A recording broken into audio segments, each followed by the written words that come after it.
안녕하세요. 결혼한 지 3년 차의 30대 여성입니다. 지금 남편과 함께 미국에 있고요.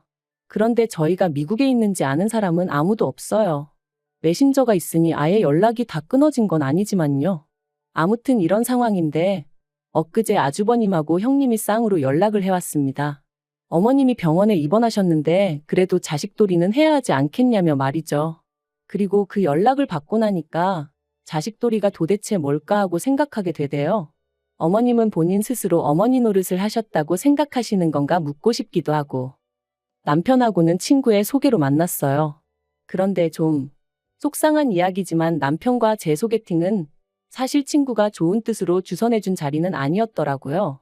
나중에 알게 된 건데 소개팅을 주선해준 친구 생각에 조건이 안 좋은 남자를 소개시켜주면 제가 자존심 상해할 것 같았고 그 꼴이 보고 싶어서 만든 자리였다나요? 유치하죠? 저도 그 친구가 저를 왜 시샘했는지는 지금도 모르겠어요. 그 사실을 알고 나서는 솔직히 곁에 둘 사람이 못 된다는 생각에 제가 연락을 끊었거든요. 하지만 한편으론 그 친구한테 고맙기도 해요. 남편하고 저는 첫눈에 서로에게 호감을 느꼈고 그래서 얼마 지나지 않아 바로 연인 사이가 되었으니까요. 비록 고졸의 기술직, 소위 결혼시장에선 별 볼 일 없는 조건의 남자였지만 사람이 성실하고 진중했어요. 제가 하는 모든 말에 귀 기울여 줄 줄 알고 배려할 줄 아는 따뜻한 사람이었죠. 반면에 저는 솔직히 남편에겐 너무나 처지는 조건이긴 했어요. 다른 무엇보다도 일단 저는 고아였으니까요. 하지만 그렇다고 제가 불행한 인생을 산 것은 아닙니다. 비록 성인이 되기 전까진 줄곧 보육원에서 자랐지만 나름대로 인서울 대학에 진학해 졸업 후에는 어엿한 사회인이 되었으니까요. 하지만 제 자신이 스스로를 어떻게 생각하건 간에 사회는 늘 저를 불쌍하고 어딘가 부족한 사람처럼 대했고 그래서 결혼은 고사하고 연애도 엄두가 나지 않았거든요. 그런데 얼떨결에 하게 된 소개팅에서 남편을 만났고 연애 2년 만에 프로포즈까지 받았으니 이게 꿈인가 생시인가 싶었다니까요. 남편이 저한테 그러더라고요. 자기가 알기로 모아놓은 돈이 1억 정도 있으니 그 돈으로 어디 전세라도 구하면 될 것 같다고요. 저 또한 악착같이 모아놓은 6천만 원 정도가 있었는데 그걸로 혼수도 하고 경차라도 한 대 사면 구색은 갖추고 살 수 있지 않겠나 싶었고요. 그리고 그 이야기만 나누었는데도 벌써 제 앞날에 꽃밭이 놓여진 기분이었어요. 나도 드디어 남들처럼 살 수 있겠구나 하는 생각도 들었고 하지만 프로포즈 받고 2주 만에 시댁에 정식으로 인사를 드리러 간 날 어딘가 조금씩 금이 가기 시작했습니다. 남편은 몸을 쓰는 기술직이었고 기숙사에서 먹고 자며 일을 했어요. 저랑 결혼해야겠다는 생각이 들 무렵부터는 정말 저 만나는 시간, 자는 시간만 빼고 일을 했다 했고요. 그리고 그렇게 번 돈은 전부 다 어머님이 관리해주고 계시다 했었는데 저는 그렇게 믿고 맡길 수 있는 부모가 있는 남편이 얼마나 부러웠는지 몰라요. 그리고 저도 결혼하면 시부모님을 제 부모님이다 여기고 뭐든지 믿고 맡기고 싶은 마음이었거든요. 하지만 인사를 드리러 간 날 어머님이 정말 별일 아니라는 듯이 일단은 들어와 살라고 하셨습니다. 남편이 그게 무슨 소리냐고 여기서 자기가 출퇴근을 어떻게 하냐면서 그냥 자기 돈을 달라고 하는데도 이런저런 핑계를 대시면서 일단은 합가를 하자는 식으로 말씀을 하셨죠. 그리고 결국 알게 된 사실은 충격적이었습니다. 남편이 근 10년간 벌어왔던 대부분의 돈을 아주버님한테 주셨다고 하셨거든요. 남편에게는 위로 3살 많은 아주버님이 있습니다. 남편 말로는 어려서부터 아주버님은 공부를 잘했고 자기는 공부 쪽에는 영 소질이 없었대요. 그리고 학업에 대한 미련이 많으셨던 어머님은 어려서부터 소위 공부머리가 있는 아주버님을 무척이나 아끼셨답니다. 갖고 싶다는 거 하고 싶다는 거 없는 형편에도 어떻게든 다 해주셨다는 거예요. 반면에 남편은 공부를 못하니까 그런 걸 바랄 자격이 안 된다면서 안 해주셨다는데 듣는 내내 제가 다 속이 상하더라니까요. 하지만 어쨌든 그러면 뭘 하나요? 서울대 의대를 간에어쩌네 했었다는 아주버님은 사수를 했지만 결국 서울대 의대는커녕 서울 안에 있는 대학도 가질 못했고 이후로 지방에 있는 모 대학을 졸업한 뒤 또다시 3년 만에 공무원 시험에 합격했다고 했습니다. 저희 남편이 고등학교 졸업 이후로 손에 기름때 묻혀가며 번 돈이 알고 보니 그렇게 다 아주버님 뒷바라지에 쓰였던 모양이었죠. 그리고 저는 그때 처음 남편의 눈물을 봤습니다. 원래 술 담배도 못하는 사람인데 그날 제 앞에서 깡소주를 들이키며 엉엉 우는데 제가 이 사람을 지켜줘야겠다는 생각이 들더라고요. 그래서 결국 가진 거 하나 없는 사람이라는 걸 알게 되었지만 헤어지지 않았습니다. 오히려 더 보란듯이 결혼해서 같이 잘 살아봐야겠다고 생각했지요. 한편 결혼식이 다가오자 어머님이 예단 이야기를 꺼내셨습니다. 아무리 본거 없이 자랐다고 하지만 그런 것도 모를 수가 있냐면서 대놓고 무시하시기에 받는 게 하나도 없으니 예단도 못 드린다 했어요. 그랬더니 어머님이 그러면 당신은 물론이고 시댁 식구 아무도 결혼식에 못 가게 하겠다대요. 이때 이런 부모라면 차라리 부모 없는 내가 나을지도 모르겠다는 생각이 들더군요. 하지만 그것과는 별개로 비록 제가 말은 세게 했어도 저러다 진짜 아무도 안 오면 어떡하나 싶은 거예요. 가뜩이나 저도 하객이 얼마 없어 초라할 게 분명한데 남편까지 초라해질까봐 그것도 걱정이 되었고요. 그래서 결국 불량배한테 돈 빼앗기듯 예단 대신 현금 300만 원 드렸습니다. 그런데 어머님, 이걸로 가방 하나 못 산다며 어찌나 신경질을 내시던지 그때 어머님의 표정이 지금도 눈에 선해요. 그리고 정작 결혼식에 오실 땐 사이즈도 안 맞는 이모님 한복을 빌려 입고 오셔서는 저희 한번 안아주지도 않으시대요. 제가 있던 보육원 원장님과 저를 챙겨주시던 교수님이 아니셨다면 제 결혼식은 저에게 그저 눈물로만 남았을 뻔했어요. 그렇게 신혼생활을 시작하고 얼마 지나지 않았을 때였습니다. 어머님이 남편 돈을 다 써버린 걸 알게 된 이후로 당연히 남편은 더 이상 어머님께 돈을 맡기지 않았고 그렇게 경제권은 제 손에 넘어왔지요. 그런데 이를 이유로 어머님이 말 그대로 행패를 부리기 시작하셨어요. 연락도 없이 툭하면 저희 집에 찾아와 현관문을 발로 차셨고 이웃에게 미안해 문이라도 열어드리면 집안 내 작은 집기들을 집어던지며 돈 내놓으라 말 그대로 깽판을 치셨거든요. 어쩜 이런 어머님 밑에서 내 남편 같은 사람이 자랐을까 싶기도 하고 경찰을 불러도 가족 문제니 별달리 도와줄 수가 없다며 저희더러 어머님을 잘 달래서 내보내라 하니 결국 해결책이 돈밖에 없었어요.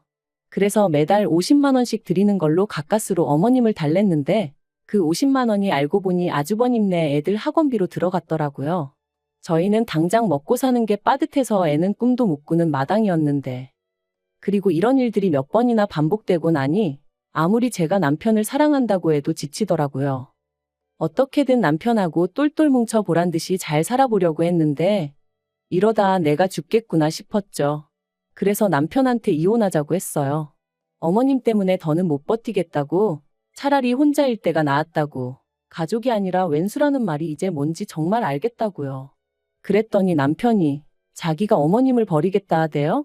자기는 이제 저 없으면 안 된다면서 어머님 안 보고 살잡니다. 그런데 그게 말처럼 쉬운 일이 아니잖아요. 말 그대로 코딱지만한 땅덩어리에서.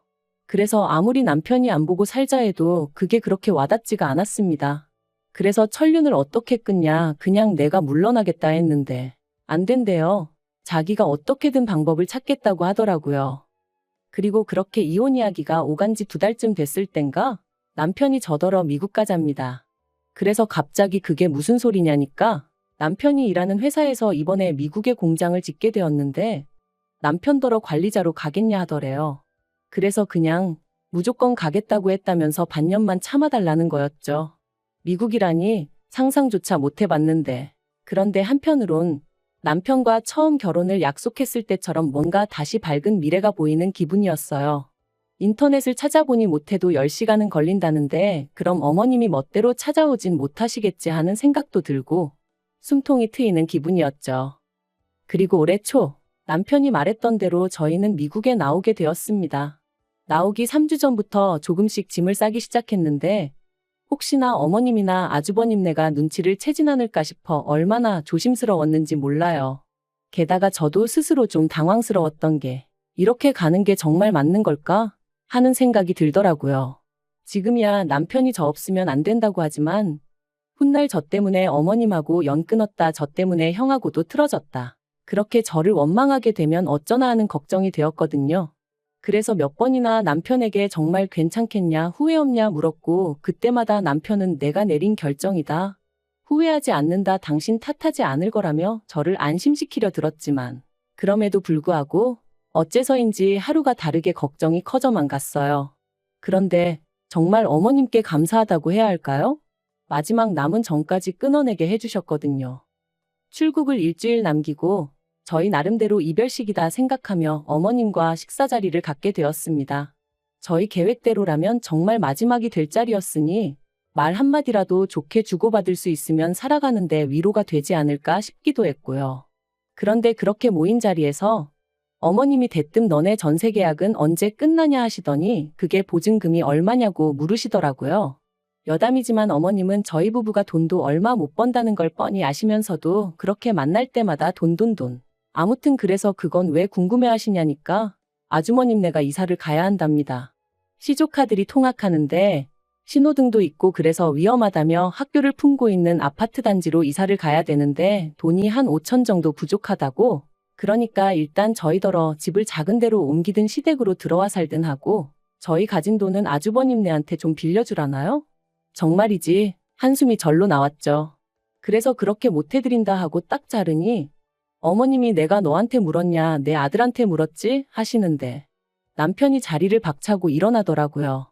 그리고는 아무리 눈에 뵈는 게 큰아들밖에 없다지만 사람이 경우가 있고 염치가 있어야 하는 거 아니냐면서 작작 좀 하시라고 소리를 지르는 거예요. 정말 깜짝 놀랐어요. 결국 그렇게 저희 부부가 먼저 일어섰고 그게 마지막이었습니다. 이후로 일주일 동안 어머님은 물론이고 시댁에 관해서는 서로 일체 언급조차 안 했네요. 그리고 마침내 출국 당일 공항에 도착해서야 어머님한테 전화를 드렸습니다.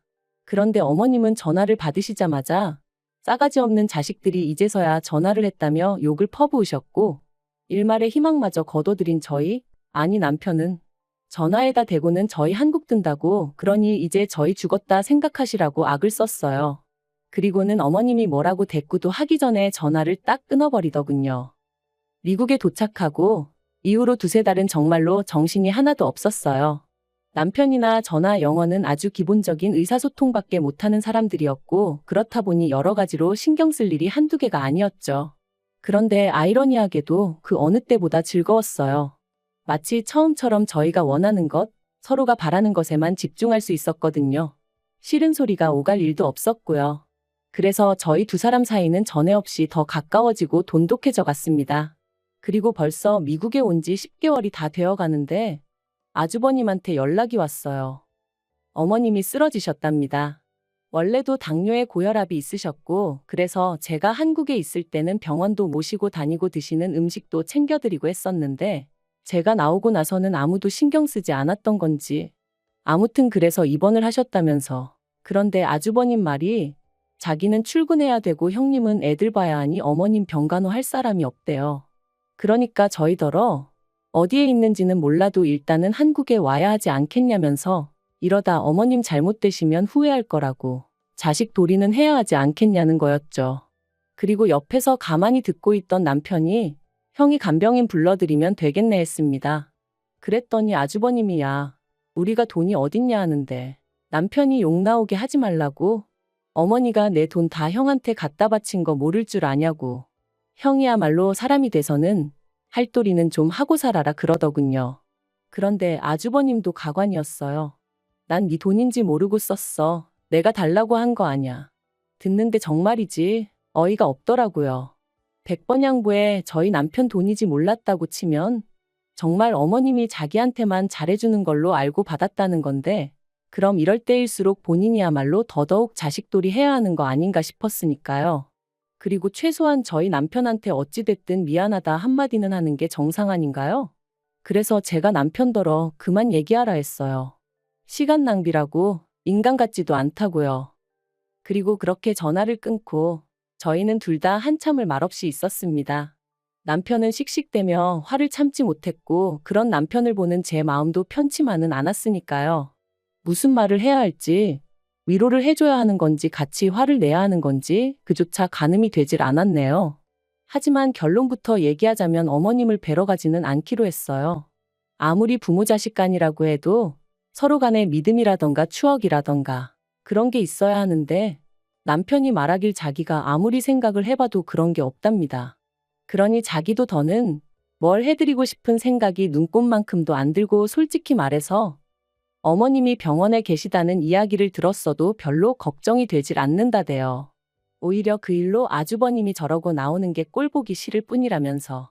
그리고 저는 이런 이야기를 듣는 동안 그래도 제가 명색이 며느리인데 모자간의 관계 회복을 위해서라도 나서는 게 맞지 않나 하는 생각도 하긴 했습니다만 결국엔 안 하기로 마음먹었어요. 나선다고 누구 하나 좋은 소리 해줄 것 같지도 않고 설령 해준다고 해도 그거 듣자고 제가 또 스트레스를 받을 걸 생각하니 엄두가 나지 않았거든요. 물론 남편이 저랑 한마음 한뜻이기에 이런 결정도 내릴 수 있었던 거지만요.